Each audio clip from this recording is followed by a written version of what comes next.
ladies and gentlemen, welcome to our podcast. Today I have the pleasure of having my dear friend Kathrin Gnilka. Yes. Did I pronounce it correctly? Yes. Thank you well. very much. Well done. Kathrin, I respect very, very much. I've known you for almost a year now, right? Yes, right. And you quit your job and you want to save the planet. Yes, that's it in a nutshell. Perfect. Yeah. I respect you so much because most people just talk about it, but you took action and you took the big leap, and I'd love to know how you're doing. But before that, I'd like to know more about you. So you're not from Dubai. Where were you born? How long were you there? What brought you to Dubai? I am German, so I was born and raised in southern Germany in the Bavarian Alps, a very nice little town. Surrounded by mountains. And would that be West Germany or East yes, Germany? West Germany. So you're always in the West Germany. Yes. And I came to Dubai in 2010. At that time I was working for Hilton. So I left that cozy little nice town a couple of years before, and I was working in Hilton corporate office in Frankfurt, being a key account manager and doing international sales. So I moved with Hilton to Dubai in 2010, and from there I moved on also to Ras Al Khaimah Tourism. I was part of the first team who started Ras Al Khaimah Tourism in 2011 at the very, very beginning. So we started from zero basically, and stayed there for two years. We managed to double the visitor numbers in this time. And then I followed my previous boss for a private project to Egypt. So I was 8 months in Egypt. Cairo? 8 months. Cairo? No, it was in the south. It was in Marsa Alam. Okay. And but that was not the right time. So it was right after the revolution. So I came back to Dubai, and I stayed in hospitality. And for the past couple of years, I felt that I really wanted to make a change. I was not happy anymore with just being in corporate environments and doing what I'm doing, just like chasing targets and those kind of things. I really wanted to do something that has an impact. And I felt a kind of void. And later on, I realized that a lot of people are actually feeling the same. They are kind of disillusionized from this kind of rat race you're following and just chasing targets and just chasing profits. So they want to do something which is meaningful. They want to do something that makes a change. But a lot of people lack the courage, honestly. It took me a couple of years to find out kind of what I wanted to do and also to find the right moment. So at some point there was an opportunity opening up for me, and I just took the leap of faith and quit a quite well-paid corporate job. To leave, yes. So I quit a quite well-paid corporate job and just decided to try it on my own. It was not an easy thing. I did it quite spontaneously, but that's how I am. I'm not like a big planner, and I'm happy to take risk if I feel that it's the right thing to do. And I absolutely convinced it was the right thing to do, even though it was a difficult time, because what I'm doing now is not really under the awareness of a lot of people. So it's just sustainability is just at the infancy shoes here, and a lot of people are not really acknowledging it yet. What's sustainability? What is sustainability? Sustainability, I'm looking a lot into how companies can reduce their carbon footprint. I give training, I explain what is climate change actually, what is happening with climate change, why do we need to take it serious. It's actually the biggest threat to humankind, but a lot of people don't know why and how it will change our lives.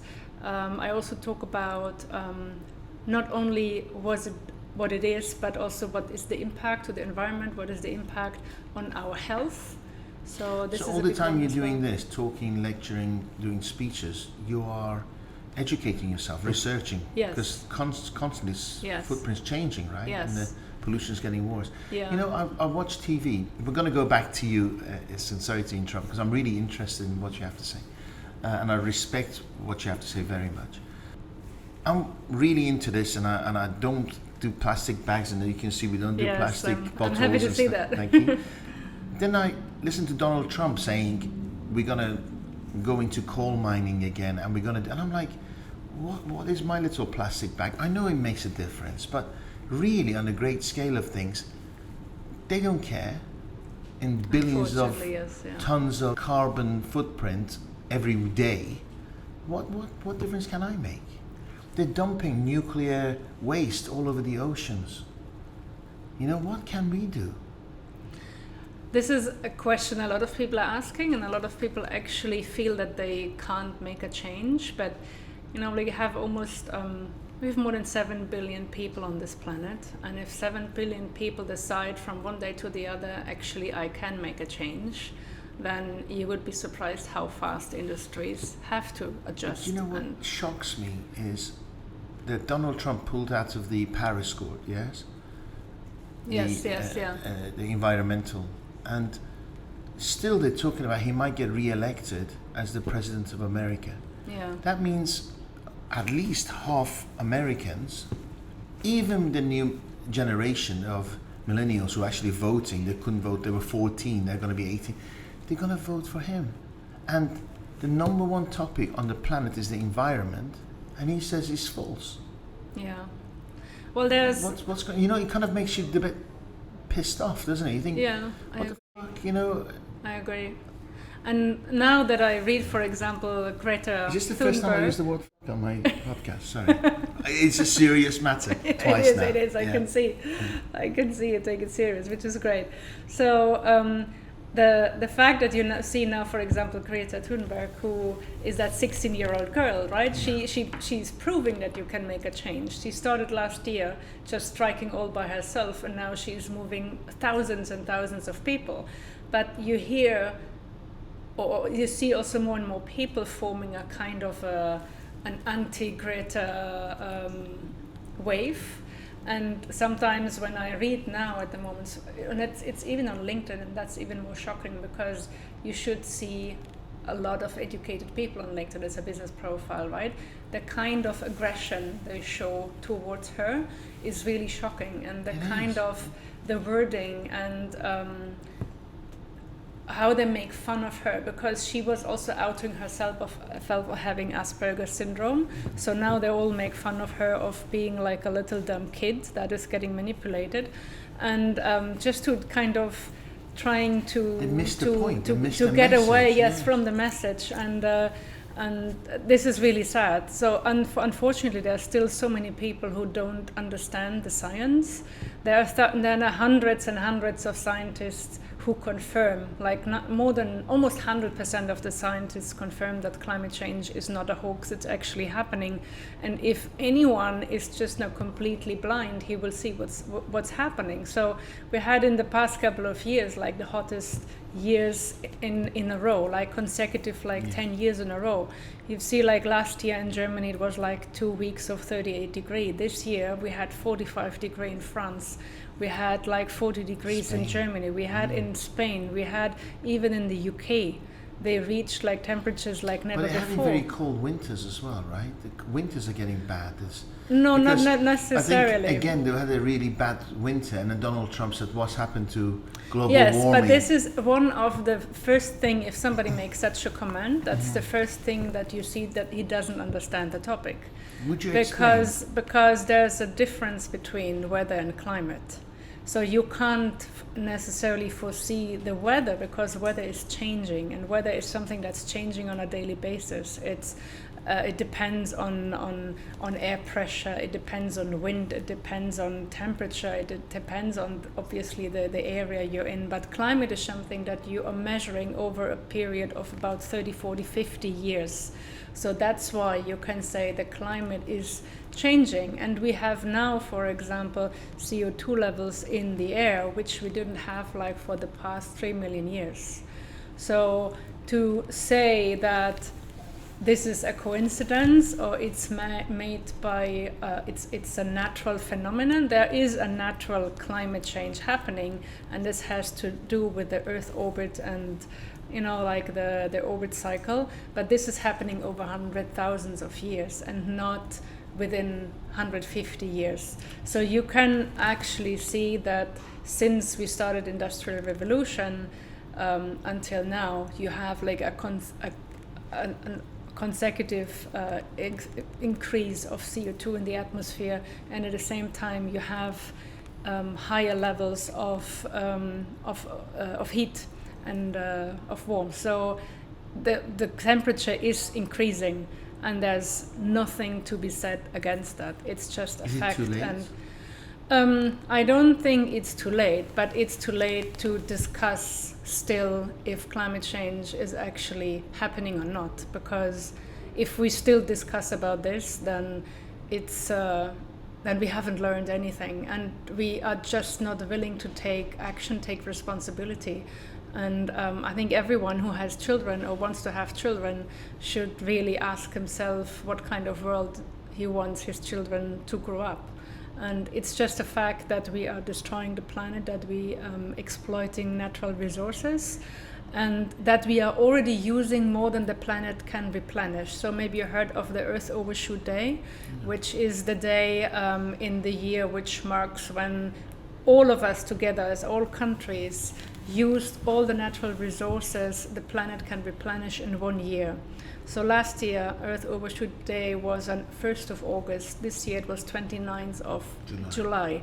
So it always, every year, it comes. It reaches a couple of days earlier, which means today already we need 1.75 planets to satisfy our demands. So it's going to get worse, right? Because population is growing. Yeah, but that's true, but you also need to see, for example, where is the population massively growing is, for example, in Africa. But African countries are not those that are really contributing to the problem.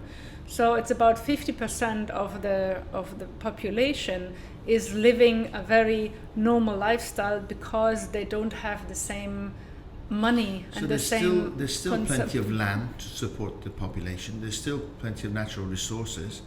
But the Western or the more modern the developed countries are. It's our overconsumption. It's basically 50% of the population that is using up all the resources that the planet can replenish. So now there's another measure which is called the Country Overshoot Day, and that means if everybody in the world spent resources or used resources like each particular country, when would be the Earth Overshoot Day?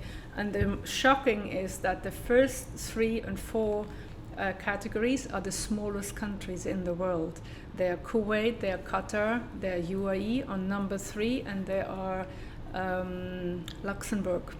Wow. So for example, Country Overshoot Day in the UAE is 8th of March, which means if every single person in the world used natural resources like people in the UAE, all resources that the planet can replenish would be used in 3 months. And this is something we really need to think about. What do they do here? Overuse of water? Water, energy, everything.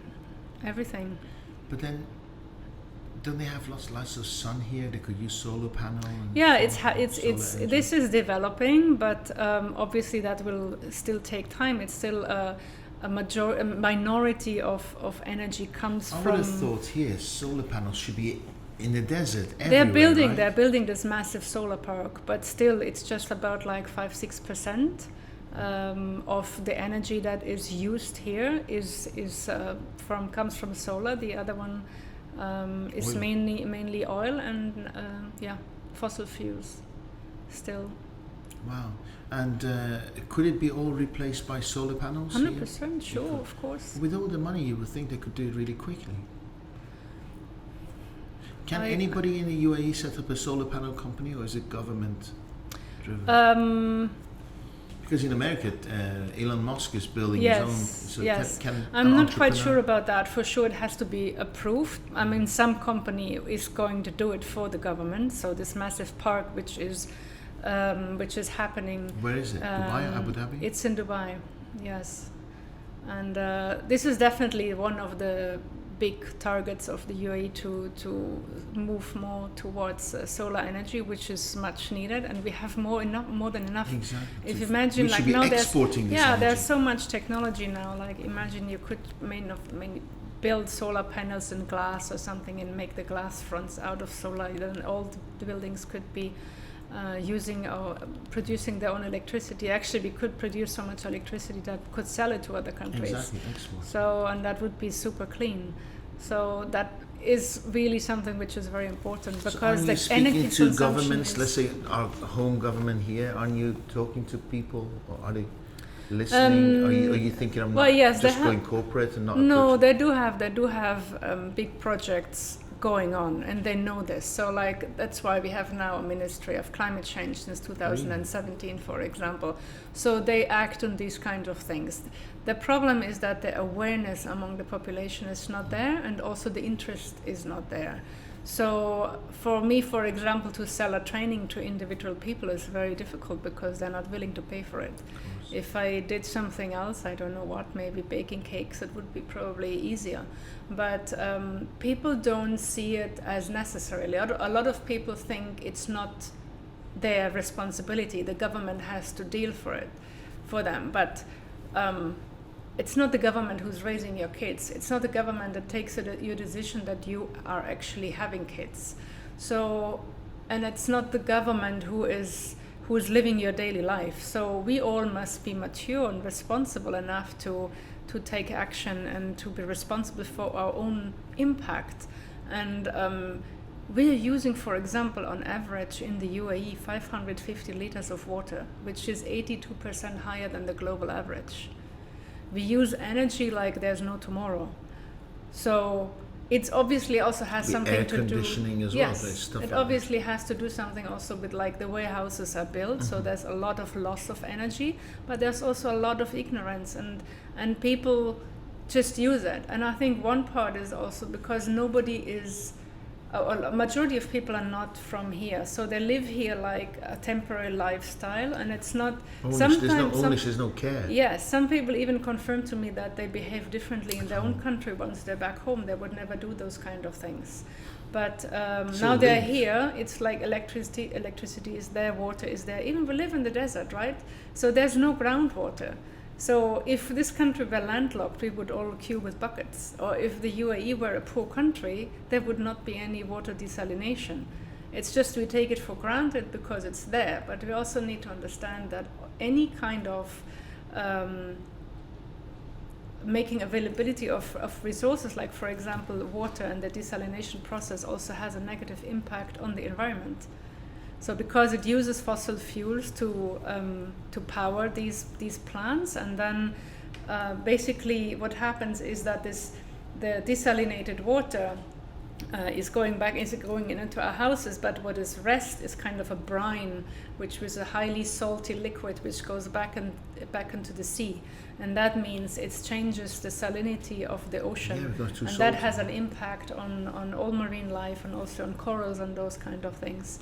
So we do have a problem. We also have a massive problem with desertification, which means that the desert is actually expanding more and more, and those kind of areas that are mainly unlivable and where the soil or the ground is completely useless is expanding. That also comes a lot from aggressive agriculture or the more intense use of fertilizers. So scientists found, like last year, the biggest ocean dead zone in the world, which is just around the corner in the Gulf of Oman, and that has the size of Scotland.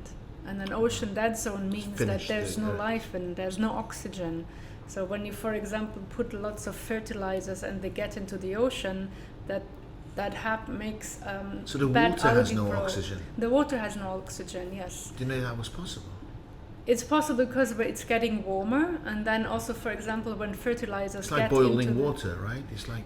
Well, obviously, it's always the case here in summer. But what happens on top of that, if you get fertilizers into the ocean, that encourages algae growth, and some algae are using them that you don't want. They're not natural. They're just coming because of the nutrition in the fertilizers.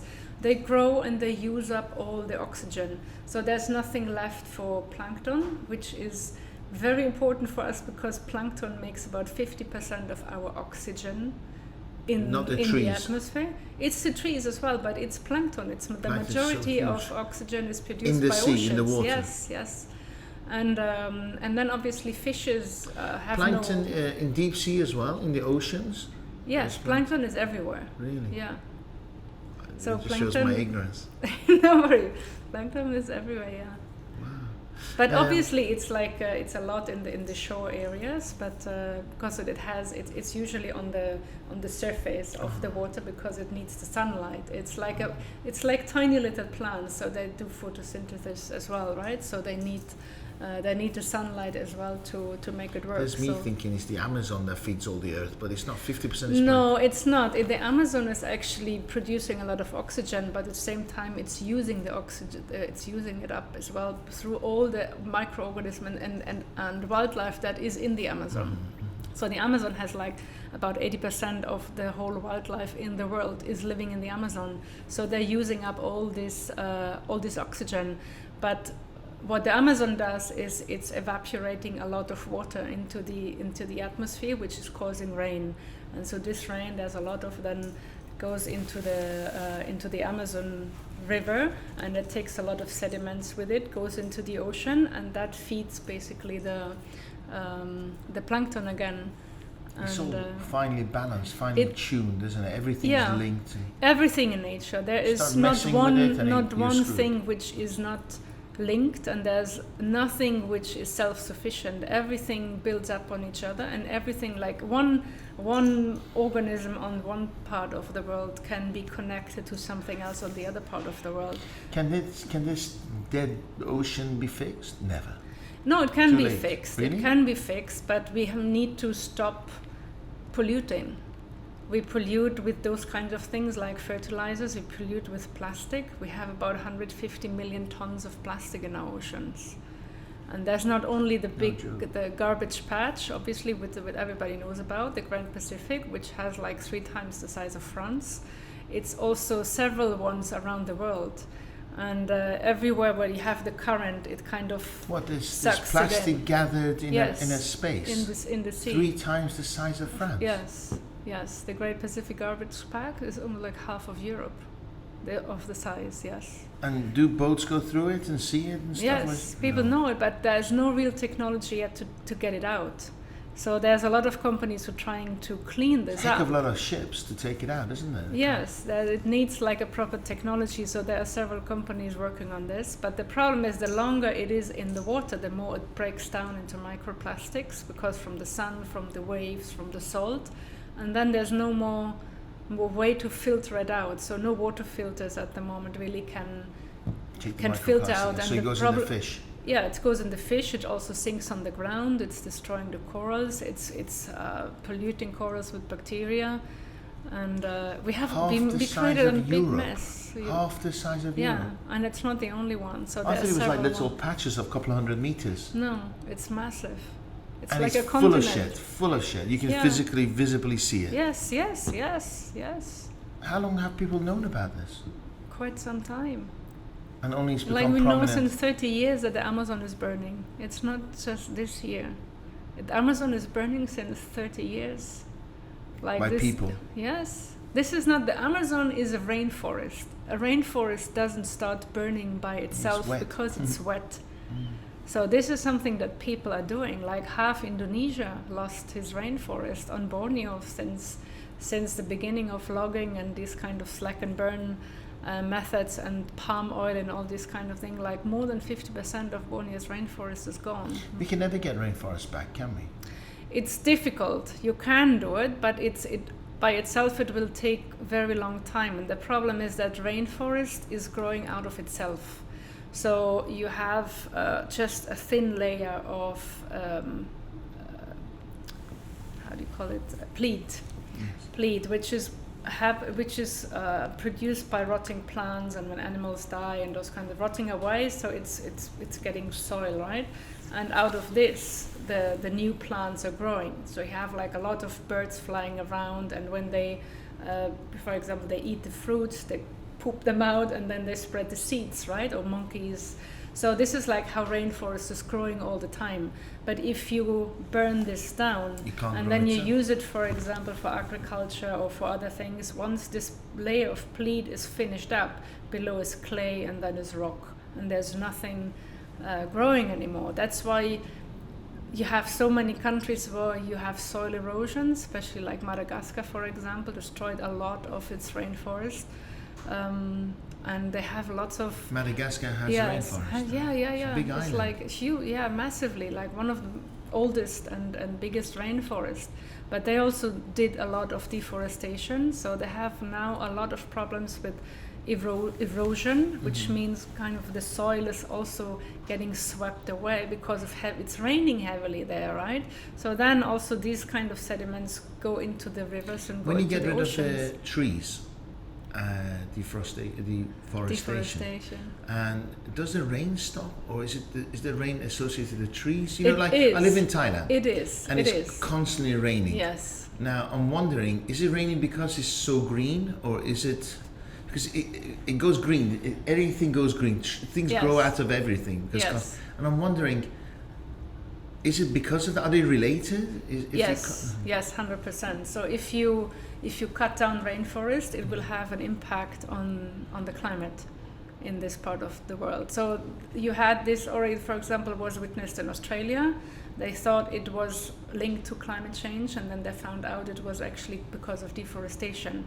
So every tree is like a bit different, right? So like all trees kind of get the water out of the ground, but and some of them, all of them store it, but some of them evaporate it faster than others. So plants or trees in the rainforest, for example, they evaporate water very much. So they kind of suck it out of the ground, and then they bring it up and they evaporate it very, very fast through their leaves. That's why it's always in fog. So there's kind of like a river in the sky, and that makes it obviously rain, especially when it then moves and it hits the Andes. Have you been to the Amazon? No, but this is like on top of my dream. list. Yes, absolutely. I want to go. Yeah. Thank you. I'm learning so much. Really appreciate it. I was watching a documentary it was a Netflix documentary on Bill Gates. It was only released recently. Yes, Have you seen it? No, not yet.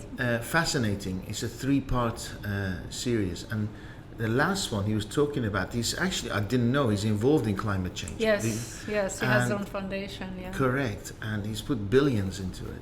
And he's talking about nuclear power to be the savior of the planet. He's saying nuclear power, but our nuclear power stations are designed in the 40s, 50s, and 60s. So they only use 7% of the uranium, and the 93% just goes into waste and is sitting there in some desert in America and bottom of the sea. Yeah. And he's designed new nuclear power stations that take the 93% and have almost zero wastage. Incredible. That would be incredible, obviously. Really incredible. But I mean, we've seen. I'm not a fan of it because I think most countries, also like the UAE, are using it, building it. But where are they going to dispose the waste? Well, that's the thing. The whole He's UAE have for sure is not. His nuclear power stations to are different with zero waste. That's incredible. That would be obviously and not great, requiring millions of tons of water to cool it down, because then we just throw it back in the ocean, right? So we're throwing radiated water back in the ocean. Yeah, Fukushima does it. For the past couple of years since this incident happened, they just let all the radioactive water in the sea. So how far does radioactive water go? Around the world? Everywhere, of course, yeah. It's like gas and air are liquids. So that's why pollution of water and air is never a local problem, and that's also what we need to understand. So we cannot just say like what it's our business. It's our business what we're doing. So first of all, we can affect other people with what we are doing. Like whatever we pollute the water here, or throw or litter in the water here, can come out somewhere else. Obviously, same vice versa. You have like rivers that are transporting all this trash into the ocean, and then obviously it ends up somewhere else, can end up thousands of kilometers away. Same with air. Air is a gas, so it's traveling, it's moving, and same. I think, for example, rainforest should not be considered the property of a country. Just because, for example, Brazil has the majority of the Amazon, should not make them legitimate to be the Do what they owner like with and it, to do yeah. what I like, It's the because planet. it does have an impact on But the then global what they're on saying global is, what climate. I agree with you, but what Brazil are saying is that, hang on a second, it's okay for US to tell, because you screwed all your rainforest, you milking the planet, now you're telling us not how to behave Yeah. ourselves, and we need those resources to Right, survive. but we need to stop at some point. I mean, like all countries made mistakes, but now we know Yeah, what's that's, you're actually rich, happening. now our people So- are poor. That's what they're saying. India, the same. Yes, Yes. but we will all be poor very soon, because human life is 100% dependent on nature. So should the developed countries pay towards the countries like India and Brazil, and say, hey, listen, you don't need to kill the planet. It's Let's say- not let's say necessarily you were India king- you were- who's you were killing the queen planet. All of us is. You're it's- queen for the day, I'm queen for the day. queen Wouldn't of the that be planet nice? for the day. what would you? Let's say top 5 things you would enforce on the planet. I would enforce, honestly, all companies to develop measures or have measures in place that they are not exploiting natural resources, they're not polluting. So I don't think that we have to pay as governments to other countries. We just need to start not doing damage. And this is in our power, all of us. So you wouldn't go down the government role, you go down the corporate side. Both, because obviously governments are very What can often. I do to save the planet? You can do, for example, what you're doing here already, like you're not having plastic bottles. Okay. Imagine, like you personally, only in your home, if you use like the big water plastic bottles, you would use minimum 400, 500 a year. So this is what you personally can save just by installing a water filter, which costs you 1,000 dirhams a year, which is probably even cheaper, or if you have a family, it's definitely cheaper than buying the bottles. Which is what we have done. Right, And there's it's so many better, things. healthier water as well, right? It's healthier. You don't, Alkaline because the water. plastic is leaching into the water, especially in this climate. So very often it gets stored in the sun, Exactly. and then it's kind of dissolving, and you drink all these chemicals, and then it's not getting. So you don't need to eat the fish, you get it from your water in your house, right? Like WWF, I'm not sure if you heard that, World Wildlife Fund, I think it was in Malaysia, they did a recent study that every person in the meantime eats 5 grams of plastic a week. This is like a credit card, and we can't avoid it. And what is it? It's water, it's fish obviously, but it's also salt, and it's also vegetables, because we irrigate the water, and there's plastic everywhere. Even in the North Pole, in Antarctica or in Arctica, you will find microplastic everywhere. In the deep sea, in the ocean, 75% of the fish in the deep sea have plastic in them. So we can't escape it anymore. It's everywhere. So we have to done start. this in That's what I'm 200 saying. years. We should not say like you have to pay or I have to pay and you did this. That's why I have now the right to do the same. We So- has to make So, a Queen, start and stop Queen, things. the first thing you'll do, you go to say, right, it's law. Every corporate business should not pollute the earth. Yes. Right? And you need to be responsible for the trash. So for example, if you're a beverage company, right? I'm not gonna mention any names, we all know them. But how come they make millions of profits with the beverage they sell and have nothing to do with the trash? So Yeah, just those leave it. bottles are somewhere in the ocean for 500, 600, 1,000 years. Or longer, They because are not they actually go back in the rotting. fish and back into They our don't bodies. rot, they just break down. Every single piece of plastic that was once created or made is still existing. Can't this plastic be used again for other? It can be, yes, it can be. Not Wouldn't it be obviously not wiser the to- not the single use, like the thin, like the paper bags that we get in the supermarkets. This is something that finally really has to stop, and it's easy. People can just say, "No, I'm not taking a plastic bag. I can have a reusable Paper or bag something, or yeah. whatever, and put my stuff in there." And supermarkets could just finally stop to give them out. So those kind of single-use plastics are not getting reused, not getting recycled, because it's cheaper to produce new than to recycle them. So all these single-use things should be banned anyway. And then you have like plastics. So that's your first rule. That's your first rule. What's your second rule? My second rule, I would really make everyone, every business and every government accountable for the way they use natural resources and the way they pollute. Cars, are they a big polluter? Of course. I can't believe how much ships are ignored. Yeah, 89% of what we use is through ships, and they use more fuel than all the cars. And then you have these kind of like incidents where like the oil is spilling in the ocean and it's killing the animals and killing corals, killing everything. Nobody talks about it. It's just about money. Well, it used to be talked a lot about, but like the thing is always the media is also very manipulative, right? So they find something and then they talk about this for some time and then they move on to the next and everybody forgets about it. So now it was like Amazon was all over the news everywhere, like for 2 weeks now. Already nobody talks about it anymore and people start forgetting about it.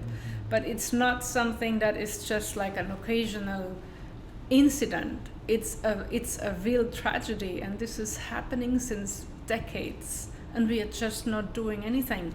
If you research, for example, the first scientists predicted already in early 1900s, that CO2 will change the climate. Our globe will warm. So we ignored scientists for more than 100 years. Are water levels rising? Yes, they do. They do already, yes. What would happen to this country if they continue? Well, we're very flat and... Yes, so the predictions are that we will have about a meter until 2040, 2050. Wow. That would mean already that all the development on the coastlines will be underwater, and it's almost reaching Sheikh Zayed Road. And we also have the predictions of having like 2 to 3 centigrade on average increased temperature plus around 10% more humidity. Wow, it's unbearable. It's getting there. Yes, getting there. So that's rule 2. Countries accountable. What's 3? Every consumer is responsible. So I don't know why at some point we lost this. We used to live sustainably like 30 years ago. When I was a child, nobody had plastic bags, and nobody was kind of... Didn't we have plastic bags? No, we didn't have plastic bags. We used like, at least like in my home, we used like reusable things, and we didn't have to pay triple the price to, that's another one, like the organic stuff. We didn't have to pay triple the price to get anyway, organic, right? Because everything was organic anyway. So this would be something, I think, number 4, that I would say, like, no chemicals in food. Has nothing to do in food. How can it happen that hormones and all this kind of stuff are ending up in our food and we are all getting sick? And we have so much cancer. Like, you didn't hear of all these cancer cases 30 years ago because we were eating different things. We have lots of chemicals, hormones, cancer sugars, wasn't so big and all 100 years ago, was it? People didn't die so much of cancer. Yeah, because we ate naturally. There was not all these artificial ingredients. If you eat a strawberry yogurt today, there's not a single strawberry in it. It's all artificially made. It's gelatin with artificial ingredients, so it tastes and looks kind of like a strawberry, but it's not a strawberry. Where did the governments come into place? I don't know. This is something which I find very frustrating, because it should not be allowed at all. And also all this animal cruelty, mass production. I would completely cut down mass production. That's 4.5. But I know that you're crazy about wildlife as well. I noticed you haven't mentioned wildlife. Yes. Do you want to share? What would you do? It's your last Obviously, wish. I would honestly ban all kind of trophy hunting, because as much as these people always say it goes back to communities, that's just... BS. Yes.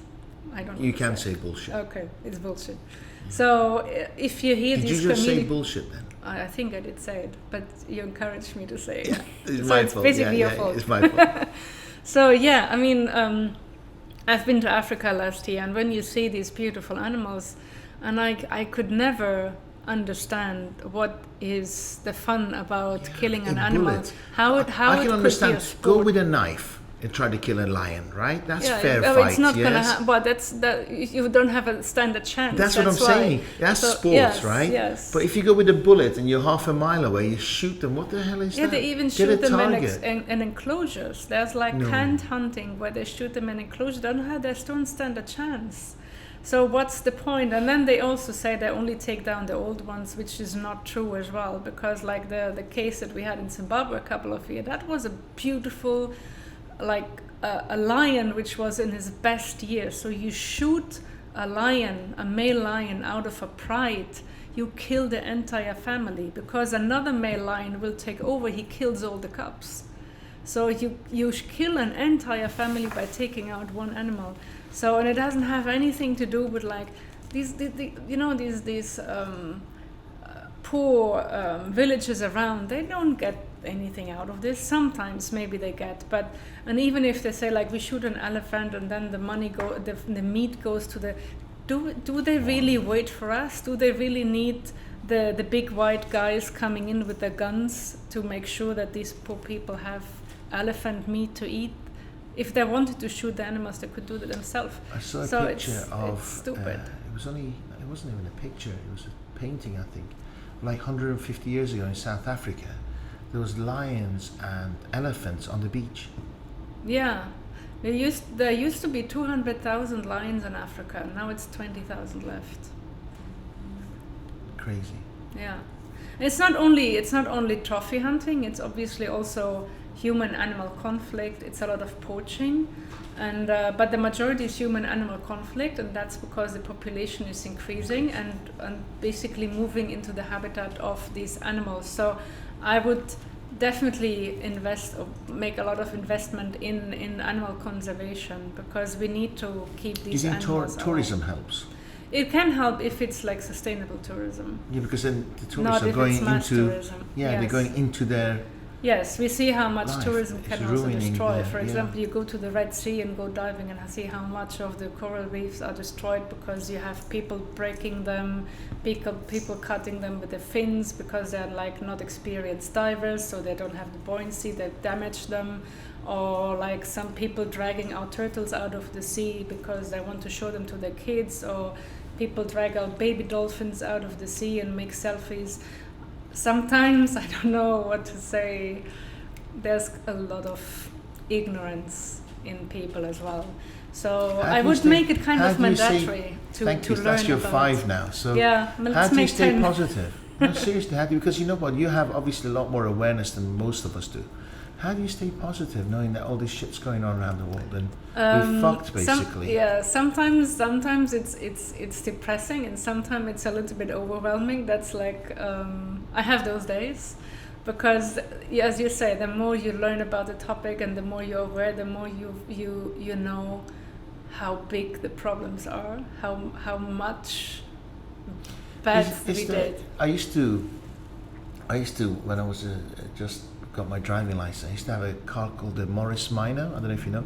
It was like a 50s car, and when I had it, it was already 30 years old. And every time I drove it, and I saw another Morris Minor person, we used to wave, though we didn't know each other. It was like this Morris Minor club, right?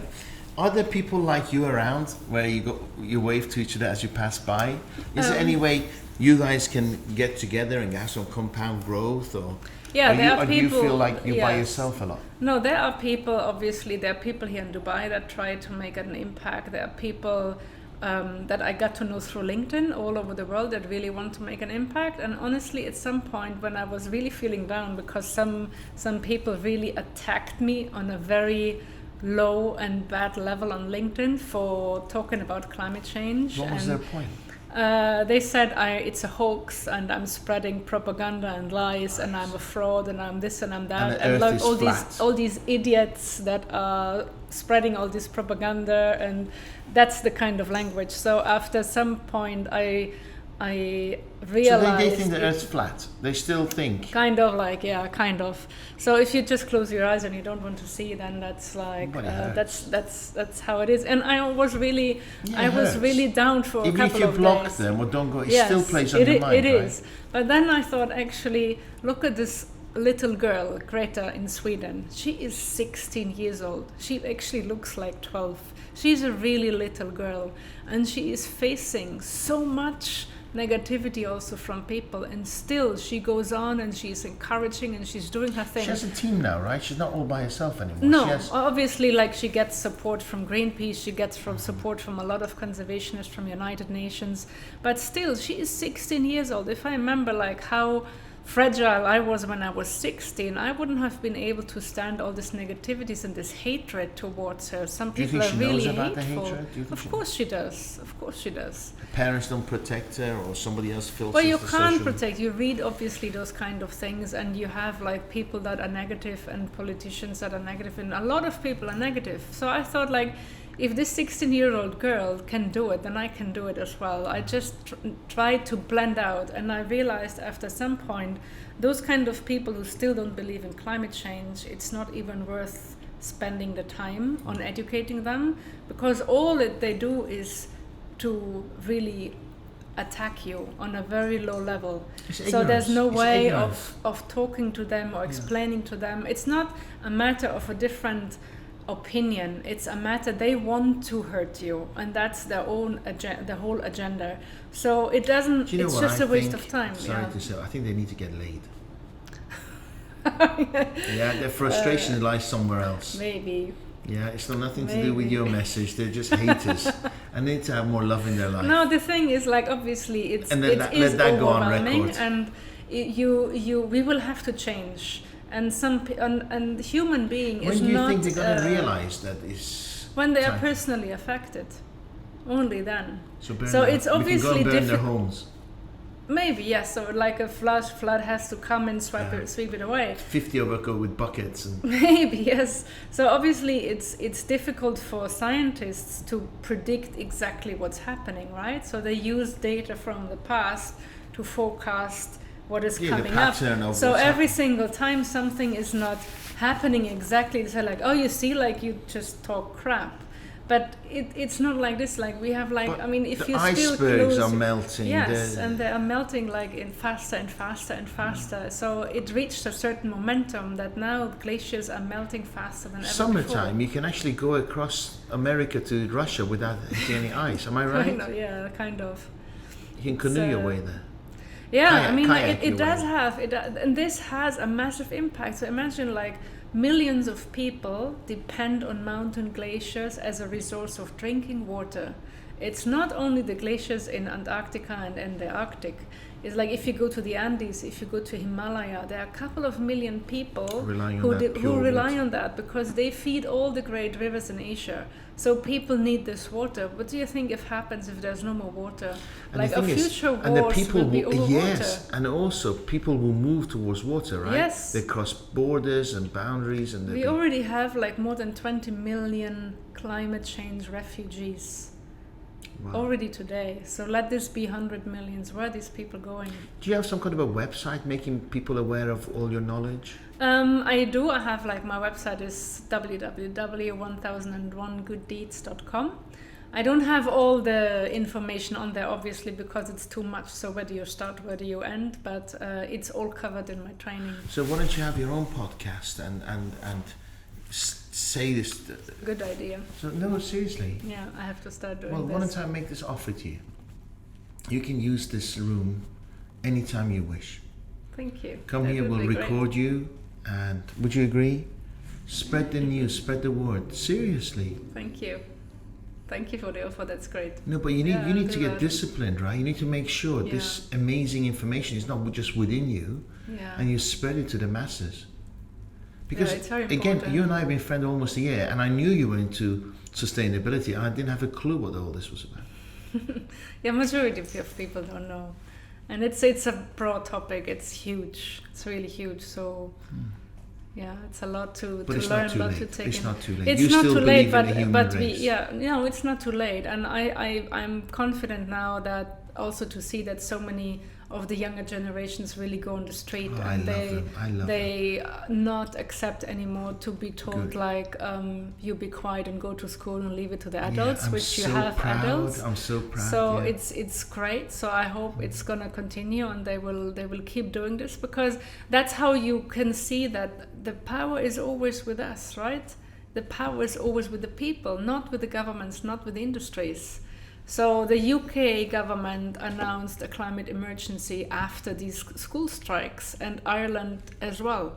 Really? So this is what can happen if we go on the street and really Has do an something. impact on the government. It used to be like this in the past. I don't know what happened, why we became so lazy and so ignorant.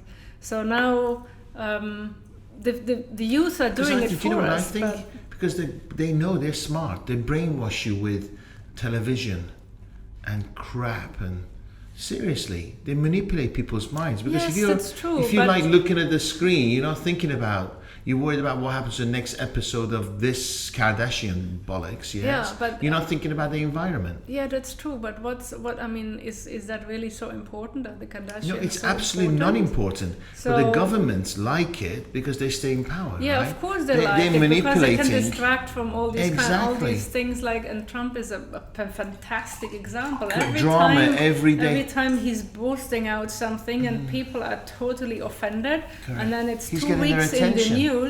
Like Correct. of what he said now and whom Correct. he offended now, and in the meantime he signed some agreement, and nobody realized what he's just done. That He's a he lot just, like, smarter than yes, people of think. course he does. He's completely manipulative and completely he 'cause does he's- that he's all. from showbiz, isn't he? calculating. He's very showbiz. calculating. Yes, but the thing is, like, we became too comfortable and too convenient, and we don't. It's not in the human nature to change. So we like to keep things going the same. So, But you know what I feel sorry is, I mean, one of them, like, I want to have a better car. I want to have a nicer bag, shoes, whatever it is, yes? We're almost brainwashed by the Yeah. brands to spend our things on meaningless things, Yes. where we could actually spending on the environment, we could help others. exactly, and contribute. especially once you know the impact of the fashion industry on the environment, then you will start to cry, and then you will stop to. How to can we buy. help you to spread the word? Obviously, corporate organizations can book me as a trainer, so I have like a really long, extensive training now that I can chop down in several sessions. So you educate individuals to Yes, their individuals- employees to Yes, like corporate organizations, obviously, if they want to do something as part of their CSR activities and they want their staff to know about these things. So I also give hands-on ideas and tools how you can make changes. So it's not just about I'm scaring you and you go home and shoot yourself because you don't see any hope anymore. I also tell everyone how every person on an individual level can make a change in his private environment and also in a corporate environment, because obviously the bigger the office, the more impact you have. And I also consult companies directly, so I can come into offices, I can sit with them, I can see like how they are operating and where changes can be done. So it's not only for the environment, it's also a cost saving at the end of the year. a cost savings. Of course, if Because you automatically people reduce- think environment is more expensive. It's like buying organic. No, Right. it's not only that. It's about like if you use natural resources more efficiently, then you will waste more and you will pay less, right? It's quite logic. So you have cost savings Well, at the to end you of it's the logical, year. not Yes, most of us. yes. There's So a let me couple of commit things to you you this. can do. Okay, I'm going to commit our studio to you, so you can Thank contact you. us anytime you want. And I really mean this, book in the diary, and we will use this to put it on your social media platforms. Also, I promise you that within the next 2.5 weeks before I go back to Thailand, I'll get you 2 or 3 speaking gigs with Excellent. 60 to 100 people. Thank you. Okay, Thank you very much. to spread this amazing message. Okay, Excellent. done. Thank you. Absolute honor. Thank you so much for making pleasure. it. Thank you It's for so inviting me. amazing, right? Thank you for You were inviting fantastic. me. Thank you so much, My Kathrin. pleasure. So, thank you. So, if people want to contact you, please share with us all the websites, email addresses, any contact details. So my website is www.1001gooddeeds.com, and 1001 as a number. And then my email address is Kathrin, and this is a bit tricky because it's the German version of Kathrin, so it's Kathrin, no E's in the middle, at 1001gooddeeds.com. But also on the website there's a contact sheet, so it will be linked to my email address if somebody forgets, and people can reach out to me about different things. So I have a couple of blogs there. People are also more than welcome to connect with me on LinkedIn. I have a corporate page under 1001 Good Deeds, but I also have my personal page under my name. And I'm happy to connect with everyone and hope to be able to inspire as many people as possible to make a change. What I'd like to do is, if I can ask you to come back 6 months down the line. Yes. Inshallah, we're still alive. Yes. And share with us how far we've come. Hopefully, yes. we're going to make some positive impact. Yes, that would be great. I'd love to hear about it. Happy to come back. Thank you so much. Thank you very much. Love having you here. Thank you. Thank you.